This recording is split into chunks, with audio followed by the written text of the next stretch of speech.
ಜಿಲ್ಲಾಡಳಿತ, ಜಿಲ್ಲಾ ಪಂಚಾಯತ್, ವಾರ್ತಾ ಮತ್ತು ಸಾರ್ವಜನಿಕ ಸಂಪರ್ಕ ಇಲಾಖೆ, ಕನ್ನಡ ಸಾಹಿತ್ಯ ಪರಿಷತ್ತು, ಚಿಕ್ಕಬಳ್ಳಾಪುರ ಜಿಲ್ಲೆ ಇವರ ಸಂಯುಕ್ತಾಶ್ರಯದಲ್ಲಿ ವರನಟ ಡಾಕ್ಟರ್ ರಾಜ್ಕುಮಾರ್ ರವರ 97ನೇ ಜನ್ಮದಿನಾಚರಣೆಯನ್ನು ಗುರುವಾರ ಜಿಲ್ಲಾಡಳಿತ ಭವನದಲ್ಲಿ ಹಮ್ಮಿಕೊಳ್ಳಲಾಗಿತ್ತು.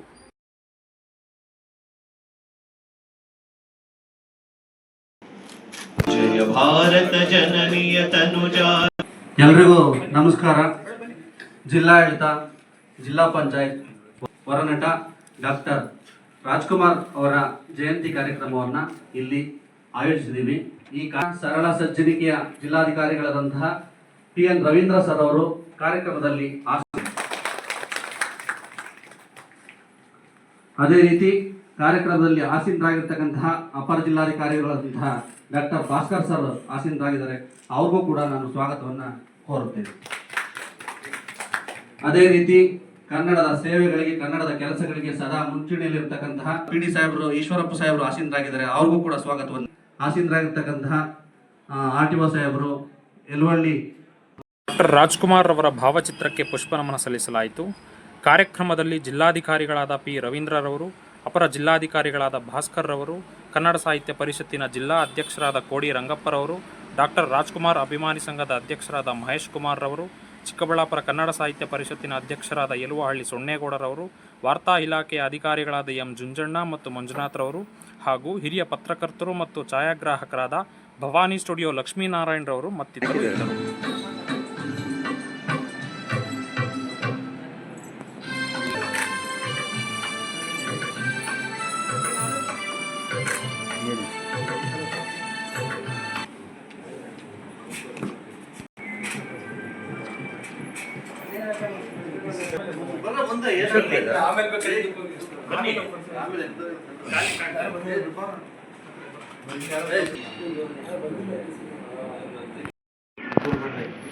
ಆಮೇಲೆ ಕೆಲಸ ಹೇಳಿದ್ರೆ ಮಾತ್ರ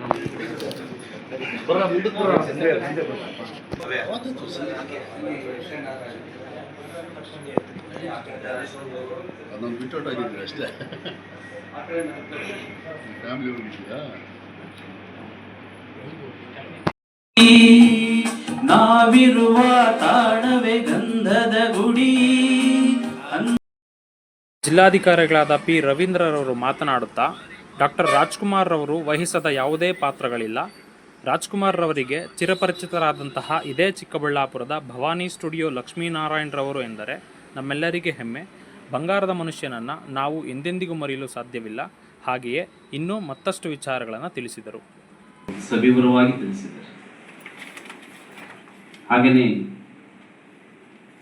ಭವಾನಿ ಸ್ಟುಡಿಯೋದ ಮಾಲೀಕರಾಗಿರ್ತಕ್ಕಂಥ ಲಕ್ಷ್ಮೀನಾರಾಯಣರವರು, ಅವರ ಒಡನಾಡಿಗಳವರು, ಅವರು ಸಹ ಡಾಕ್ಟರ್ ರಾಜ್ಕುಮಾರ್ ಅವರ ಜೊತೆಯಲ್ಲಿ ಇದ್ದಿದ್ದು, ಅವ್ರ ಜೊತೆಯಲ್ಲಿ ಕೆಲಸ ಮಾಡಿದಂಥ ಅನುಭವಗಳನ್ನು ಹಂಚ್ಕೊಂಡಿದ್ದಾರೆ. ಒಂದೆರಡು ಅನುಭವಗಳನ್ನ ಹಂಚ್ಕೊಂಡ್ರು. ಅವ್ರಿಗೆ ನಾನು ರಿಕ್ವೆಸ್ಟ್ ಮಾಡೋದೇನೆಂದರೆ, ರಾಜ್ಕುಮಾರ್ ಅವ್ರ ಜೊತೆಯಲ್ಲಿ ತಾವು ಹಂಚಿಕೊಂಡಂತಹ ಅನುಭವಗಳನ್ನು ದಾಖಲು ಮಾಡಿದರೆ ಅದು ಇನ್ನಷ್ಟು ರಾಜ್ಕುಮಾರ್ ಅವ್ರ ಬಗ್ಗೆ ತಿಳ್ಕೊಳ್ಳಿಕ್ಕೆ ಒಂದು ಪೂರಕವಾಗಿರುತ್ತೆ ಅಂತಕ್ಕಂಥದ್ದು. ಅಟ್ಲೀಸ್ಟ್ ನೀವು ಹೇಳ್ತಾ ಹೋದ್ರೂ ಸಾಕು. ನಮ್ಮ ಇರ್ತಕ್ಕಂಥ ಸಾಹಿತಿಗಳಲ್ಲಿ ಯಾರಾದರೂ ಒಬ್ಬರು ಅದನ್ನು ದಾಖಲು ಮಾಡ್ಕೊಂತ ಹೋದ್ರು ಕೂಡ ಅಪರೂಪದ ಒಂದು ನೆನಪುಗಳು ಮತ್ತೆ ರಾಜ್ಕುಮಾರ್ ಅವ್ರ ಬಗ್ಗೆ ವಿಷಯಗಳು ಮತ್ತೆ ನಮಗೂ ಸಹ ಎಲ್ಲರಿಗೂ ಕೂಡ ಗೊತ್ತಾಗ್ತವೆ. ಹಾಗೆಯೇ ಡಾಕ್ಟರ್ ರಾಜ್ಕುಮಾರ್ ಅಭಿಮಾನಿಗಳ ಸಂಘದ ಅಧ್ಯಕ್ಷರಾಗಿರ್ತಕ್ಕಂಥ ಶ್ರೀಯುತ ಮಹೇಶ್ ಅವರು ಕೂಡ ಅಂದಿನಿಂದ ಇಂದಿನವರೆಗೂ ಕೂಡ ಸಂಘದಲ್ಲಿ ಹುಟ್ಟು ಹಾಕಿ ಅವರ ಎಲ್ಲ ಜೀವನ ಸಂದೇಶಗಳನ್ನು ನಮಗೆ ತಿಳಿಸ್ತಾ ಬಂದಿದ್ದಾರೆ. ಎಲ್ಲ ಸೇರ್ಕೊಂಡಿರ್ತಕ್ಕಂಥ ಎಲ್ಲ ಕನ್ನಡಾಭಿಮಾನಿಗಳೇ. ಈ ರಾಜ್ಕುಮಾರ್ ರವರು ಹೇಗಪ್ಪ ಅಂದ್ರೆ, ನಾವು ಬಾಲ್ಯದಿಂದಲೂ ಕೂಡ ನೋಡ್ತಾ ಇದ್ದೀವಿ.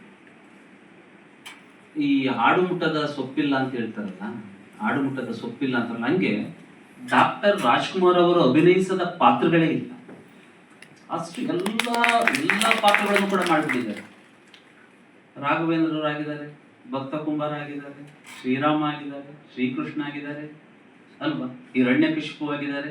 ಅಂದ್ರೆ ಈ ನವರಸಗಳು ಅಂತ ನಾವೇನು ಕರಿತೀವಲ್ಲ, ಆ ಎಲ್ಲ ನವರಸಗಳ ಪ್ರತೀಕವಾಗಿ ಏನು ಅಭಿನಯ ಮಾಡಬೇಕೋ ಆ ಎಲ್ಲವನ್ನು ಕೂಡ ಮಾಡಿಬಿಟ್ಟಿದ್ದಾರೆ. ಕವಿಯಾಗಿ ಮಾಡಿದ್ದಾರೆ, ಸಾಹಿತಿಯಾಗಿ ಮಾಡಿದ್ದಾರೆ, ಸಾಮಾಜಿಕ ಹೋರಾಟಗಾರರಾಗಿ ಮಾಡಿದ್ದಾರೆ, ಪೊಲೀಸ್ ಅಧಿಕಾರಿಯಾಗಿ ಮಾಡಿದ್ದಾರೆ, ಅಧಿಕಾರಿಯಾಗಿ ಮಾಡಿದ್ದಾರೆ, ಇದು ಏನು ಲಾಯರ್ ಆಗಿ ಮಾಡಿದ್ದಾರೆ. ನೀವು ಸುಮ್ಮನೆ ಪಟ್ಟಿ ಮಾಡ್ತಾ ಹೋಗ್ರಿ, ಇಲ್ಲಿ ನಾವು ಏನ್ ಸೇರ್ಕೊಂಡಿದ್ದೀವಿ, ಎಲ್ಲ ವಿವಿಧ ಶ್ರೇಣಿಗಳಲ್ಲಿ ನಾವು ಏನೇನು ಸೇರ್ಕೊಂಡಿದ್ದೀವಿ, ನಮ್ಮ ಸ್ಥಾನಗಳಲ್ಲಿ ನಿಂತ್ಕೊಂಡು ಎಲ್ಲಾ ಪಾತ್ರನೂ ಮಾಡಿ ಹೋಗ್ಬಿಟ್ಟಿದ್ದಾರೆ ಅವರು. ಹಾಗಾಗಿ ರಾಜ್ಕುಮಾರ್ ಅವರನ್ನ ಪ್ರತಿಯೊಬ್ಬರು ಕೂಡ ಧನ್ಯತೆಯಿಂದ ಅವ್ರನ್ನ ಸ್ಮರಿಸ್ಕೊಳ್ಳುವಂತ ಒಂದು ವಿಷಯ.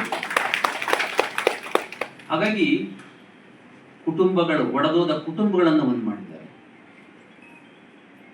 ಬಂಗಾರದ ಮನುಷ್ಯ, ಅನ್ನದ ಬೆಲೆ ಏನು ಅಂತಕ್ಕಂಥದ್ದು,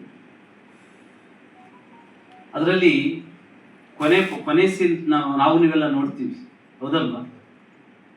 ಊಟ ಮಾಡ್ತಾ ಕೂತಿರ್ತಕ್ಕಂಥದ್ದು, ಊಟ ಮಾಡ್ಬೇಕಾದ್ರೆ ಆ ಊಟ ಮಾಡ್ತಕ್ಕಂಥದ್ರ ಬಗ್ಗೆನೂ ಕೂಡ ಹೇಳಿದಾಗ ಅವನು ಆ ತಟ್ಟೆಯಲ್ಲಿ ಹಾಗೇ ಕೈ ತೊಳ್ಕೊಂಡು ಚಪ್ಪಲಿ ಹಾಕೊಳ್ಳಿಕ್ಕೆ ಅಂತ ಹೋಗ್ತಾನೆ. ಕೊನೆಗೆ ಈ ಮನೆಯ ಋಣ ನನಗೆ ಹಿಂಗಂದ ಮೇಲೆ ಆ ಸ್ವಾಭಿಮಾನ ಅಂತಕ್ಕಂಥದ್ದು ಎಷ್ಟರ ಮಟ್ಟಿಗಿದೆ ಅಂತಕ್ಕಂಥದ್ದು, ಆ ಸ್ವಾಭಿಮಾನಕ್ಕೆ ಒತ್ತು ಕೊಟ್ಟು ಧರಿಸ್ತಕ್ಕಂಥ ಚಪ್ಪಲಿಯನ್ನು ಕೂಡ ಅವನು ಹಾಕೋದಿಲ್ಲ, ಹಾಗೇನೇ ಬಿಟ್ಬಿಟ್ಟು ಅಲ್ಲಿಂದ ಹೊರಟೋಗ್ತಕ್ಕಂಥ ನಾದಮಯ ಕೇಳಿದ್ರಲ್ವ ಎಲ್ಲರೂ ಕೂಡ. ನಾದಮಯ ದಾದಾ ಸಾಹೇಬ್ ಪಾಲ್ಕೆ ಪ್ರಶಸ್ತಿ ಪಡ್ಕೊಂಡ್ರು. ರಾಜ್ಕುಮಾರ್ ಅವರಿಗೆ ಸಿಗದ ಬಿರುದುಗಳೇ ಇಲ್ಲ, ಹೌದಲ್ವಾ? ರಸಿಕರ ರಾಜ, ಪ್ರಣಯ ರಾಜ, ಹೌದಲ್ವಾ? ಸಾರ್ವಭೌಮ, ನಟ ಸಾರ್ವಭೌಮ ಅಂತೇಳಿ ನಾವು ಕರಿತೀವಿ. ಹಾಗಾಗಿ ಎಷ್ಟು ಪಾತ್ರಗಳು ಅಂದ್ರೆ ಅವರಿಗೆ ಸಿಗದಂತ ಬಿರುದುಗಳು ಸಹ ಎಲ್ಲಾ ಬಿರುದುಗಳನ್ನು ಕೂಡ ಅವ್ರು ಪಡ್ಕೊಂಡ್ಬಿಟ್ಟಿದ್ದಾರೆ. ಬೇಡರ ಕಣ್ಣಪ್ಪನಿಂದ ಹಿಡಿದು ಕೊನೆಯ ಚಿತ್ರ ಶಬ್ದವೇದಿ ಚಿತ್ರದವರೆಗೂ ಕೂಡ ಅವರು ನಟಿಸಿರ್ತಕ್ಕಂಥದ್ದನ್ನು ನಾವು ಕಾಣ್ತೀವಿ. ಹಾಗಾಗಿ ಪ್ರಾರಂಭದಲ್ಲಿ ನಾವು ರಾಜ್ಕುಮಾರ್ ಅವರನ್ನ ಹೇಗೆ ನೋಡ್ತಿದ್ರು ಅಂದ್ರೆ ಚಿರ ಯುವಕನಂತೆ ನಾವು ನೋಡ್ತಾ ಇದ್ವಿ. ಆದ್ರೆ ನನ್ನಂತ ಅಪ್ಪ ಇಲ್ಲ ಅಂತ ಹೇಳಿ ಯಾವಾಗ ಒಂದು ಹಾಡು ಬಂತು, ಅದರಲ್ಲಿ ಅವರ ನಿಜವಾದಂತಹ ಒಂದು ಪಾತ್ರವನ್ನ, ಅಪ್ಪನ ಪಾತ್ರ ಮಾಡ್ತಾರಲ್ಲ, ಅದರಲ್ಲಿ ರಾಜ್ಕುಮಾರ್ ಅವರನ್ನ ಅಪ್ಪನ ಪಾತ್ರದಲ್ಲೂ ಕೂಡ ಅಲ್ಲಿ ನಾವು ಕಂಡುಕೊಂಡು, ಅಂದ್ರೆ ಎಲ್ಲ ತರದ ಪಾತ್ರಗಳನ್ನ ಮಾಡಿದ್ದಾರೆ. ಆದ್ರೆ ಜನ ಆ ರೀತಿಯಲ್ಲಿ ಅಕ್ಸೆಪ್ಟ್ ಮಾಡಕ್ಕೆ ರೆಡಿ ಇರಲಿಲ್ಲ. ದೊಡ್ಡ ಹೋರಾಟಗಳು. ಅಪರ ಜಿಲ್ಲಾಧಿಕಾರಿ ಅವರು ಮಾತನಾಡುತ್ತಾ, ಮರೆಯಲಾಗದ ಅವರ ಹಾಡುಗಳು ಮತ್ತು ಸಿನಿಮಾಗಳು. ನನ್ನ ಚಿಕ್ಕ ವಯಸ್ಸಿನಲ್ಲಿ ರಾಜ್ಕುಮಾರ್ ಅವರ ಸಿನಿಮಾಗಳನ್ನು ಟೆಂಟಿನಲ್ಲಿ ನೆಲದ ಮೇಲೆ ಕುಳಿತು ನೋಡುತ್ತಿದ್ದೆ. ಕನ್ನಡಕ್ಕಾಗಿ ಕನ್ನಡವನ್ನು ಬಿಟ್ಟು ಹೋಗದ ರಾಜ್ಕುಮಾರ್ ಎಂದರೆ ಇವರೇ. ಹಾಗೆಯೇ ರಾಜ್ಕುಮಾರ್ ಅವರು ಒಬ್ಬ ದೊಡ್ಡ ಮೇಧಾವಿ ಎಂದು ತಿಳಿಸಿದರು. ನಮ್ಮ ಸೌತ್ ಇಂಡಿಯಾದಲ್ಲಿ ಎಸ್ಪೆಷಲಿ ಯಾಕೆ ಅಂತಂದ್ರೆ ತಮಿಳ್ನವರಾದಂಥ ತಮಿಳಿನ ಅವ್ರದೇ ಒಂದು ಸಂಪ್ರದಾಯ, ತೆಲುಗಿನವರು ಅವ್ರದೇ ಸಂಪ್ರದಾಯ, ಕನ್ನಡ, ಮಲಯಾಳಮ್ಮು. ಹೆಂಗೆ ಅಂತಂತಂದ್ರೆ ಡೈಲಿ ಒಂದು ಸಿನಿಮಾ ನೋಡಲೇಬೇಕು.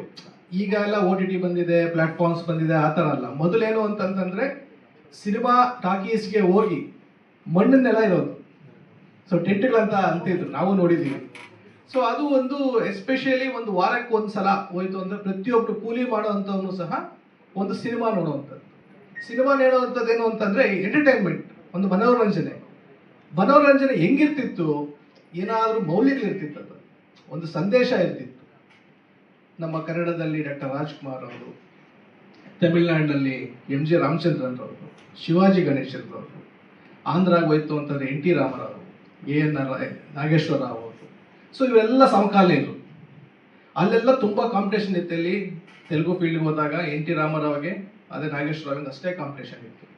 ಇಲ್ಲಿ ಶಿವಾಜಿ ಗಣೇಶನ್ದೇ ಒಂಥರ ವೈಭವ, MG ರಾಮಚಂದ್ರನ್ ಅವರು ಅವರೊಂಥರ ವೈಭವ.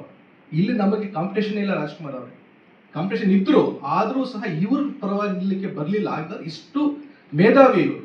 ಒಂದು ಯಾವುದೋ ಒಂದು ತಮಿಳ್ನಾಡಿನಲ್ಲಿ ಒಂದು ಗಾಜನೂರು ಗ್ರಾಮದಲ್ಲಿ ಹುಟ್ಟಿ, ಸೊ ಅವರು ಯಾವತ್ತೂ ಸಹ ಹುಟ್ಟಿದ ಆಕ್ಚುಲಿ ತಮಿಳ್ನಾಡಲ್ಲಿ.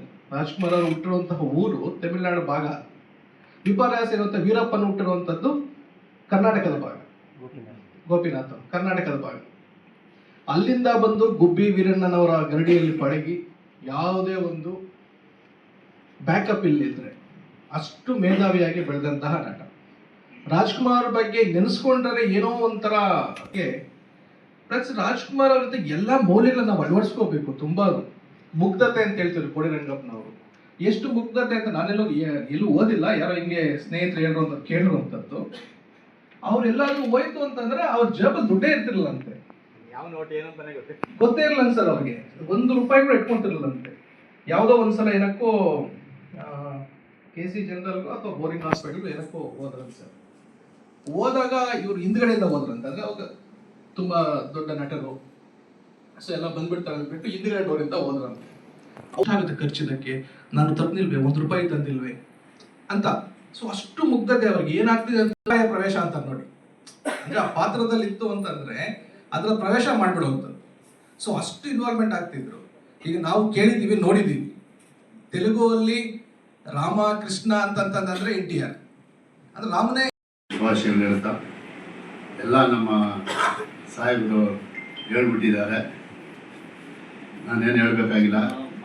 ನಮ್ಮದು ರಾಜ್ಕುಮಾರ್ ಸಂಬಂಧ ಹೇಗೆ ಅಂದರೆ, ನಮ್ಮ ಲಕ್ಷ್ಮೀನಾರಾಯಣ ಅವರು ಎಲ್ಲೋದ್ರೂ ನಾನು ಕರ್ಕೊಂಡು ಹೋಗ್ತಾ ಇದ್ರು.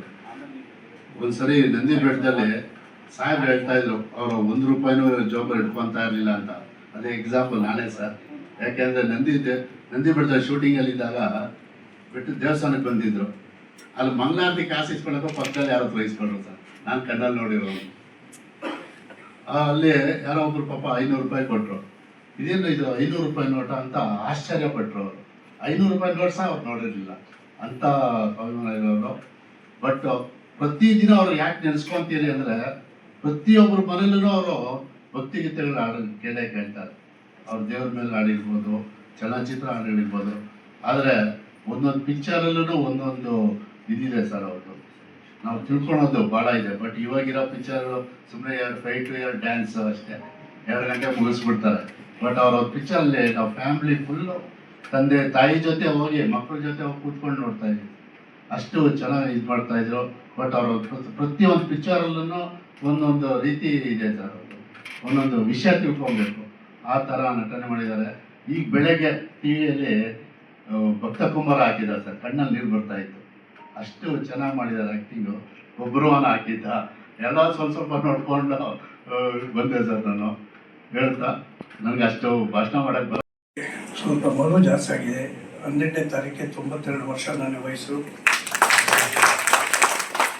ಜರ್ಮು ಜ್ವರ ಬಂದಮೇಲೆ ಎಲ್ಲ ಮುಗ್ದೋಗ್ತಾ ಇದ್ದೀನಿ. ಅದರಿಂದ ಒಂದು ವಿಷಯ ಹೇಳಬೇಕು ಅಂತ ನಾವು ಸಾಹೇಬ್ರು ಹೇಳಿದಾಗೆ, ತೆಲುಗು ಕನ್ನಡ ಎರಡೂ ಇತ್ತು. ತೆಲುಗುದಲ್ಲಿ NT ರಾಮಾರಾವ್, ಕನ್ನಡದಲ್ಲಿ ರಾಜ್ಕುಮಾರ್. ಇವ್ರದ್ದಾದ್ಮೇಲೆ ಅವ್ರು ಬರೋದು, ಅವ್ರದ್ದಾದ್ಮೇಲೆ ಬರೋದು. ಶೂಟಿಂಗ್ ಆದಮೇಲೆ NT ರಾಮಾರಾವ್ ದೊಡ್ಡ ರಾಜ್ಕುಮಾರ್ಗಾಗಿ ನನಗಿಂತ ನೀವು ಚೆನ್ನಾಗಿ ಆ್ಯಕ್ಟ್ ಮಾಡಿದ್ದೀರಿ ಅಂತ ಅಭಿನಂದನೆ ಸಲ್ಲಿಸ್ತಿದ್ರು. ಆಮೇಲೆ ವಿಕಾಕ್ ಗೋಕಾಕ್ ಇದರಲ್ಲಿ ಕೋಲಾರದಿಂದ ನಾವು ಜೊತೆಯಲ್ಲಿ ಬಂದು, ನಮ್ಮ ಮಹೇಶ್ವರನು ನಾನು ಕರ್ಕೊಂಡೋಗಿದೆ. ದೊಡ್ಡಬಳ್ಳಾಪುರ ಬಿಟ್ಟು ಬಂದು ನಾವು ಚಿಕ್ಕಬಳ್ಳಾಪುರ ಬರೋದಕ್ಕೆ ನಾನು ಭಾಳ ಹೇಳಿದೆ. ಆಮೇಲೆ ಇನ್ನೊಂದು ಮೇಜರ್ ಅಂದರೆ, ಅವರಿಗೆ ಸನ್ಮಾನ ಮಾಡೋದು ಚಿಕ್ಕಬಳ್ಳಾಪುರದಲ್ಲಿ. ಅವರು ಬೆಂಗಳೂರಿಂದ ಅಲ್ಲಿನ ಕನ್ನಡ ಸಂಘದವರೆಲ್ಲ ಬಂದು ನನಗೆ ಗಲಾಟೆ ಮಾಡೋದು. ಫಸ್ಟ್ ನಾವು ಬೆಂಗಳೂರಲ್ಲಿ ಮಾಡಬೇಕು, ಹೊರತು ಇಲ್ಲಿ ಮಾಡಿಕೊಡೋದಿಲ್ಲ. ಅದಕ್ಕೆ ನಾನು ಹಠ ಮಾಡಿದೆ, ಆಗೋದಿಲ್ಲ, ಕಡೆಗೆ ನಾವು ಸ್ಟ್ರೈಕ್ ಮಾಡ್ತೀನಿ ಅಂತ ಹೇಳಿದೆ. ಆವಾಗ ರಾಜ್ಕುಮಾರ್ ಇಂಟರ್ಫಿಯರ್ ಆಗಿ ಒಂದು ಕೆಲಸ ಮಾಡಿ, ನಾನು ಭವಾನಿ ಲಕ್ಷ್ಮಣ್ ಅವರು ಬೀಳೋಕ್ಕಾಗಲ್ಲ, ರಾಜ್ಕುಮಾರ್, ನರಸಿಂಹರಾಜು, ಬಾಲಕೃಷ್ಣ 3 ಜನಕ್ಕೂ ನೀವು ಮಾಡಿ, ನನಗೆ ಮತ್ತೆ ನೀವು ಬೆಂಗಳೂರಲ್ಲಿ ಮಾಡಿ. ಆ ಥರ ಆದಮೇಲೆ ಚಿಕ್ಕಬಳ್ಳಾಪುರದಲ್ಲಿ ದೊಡ್ಡ ಸಮಾರಂಭ ಮಾಡೋದು. ಈ ಥರ ತುಂಬ ಇನ್ಸಿಡೆಂಟ್ಗಳೆಲ್ಲ ನಡೆದಿದೆ. ಈಗ ನನಗೆ ಮಗು ಜಾಸ್ತಿ ಆಗಿ ಸ್ವಲ್ಪ ಹೇಳ್ತಾ ಇದ್ದೀನಿ. ಒಡನೆ ಗೊತ್ತು ಕಂಪ್ಲೀಟ್ ನನ್ನ ವಿಷಯ.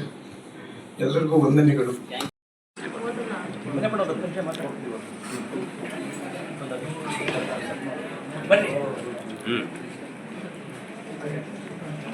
ಇದೆ ಅಲ್ಲ ಬೇರೆ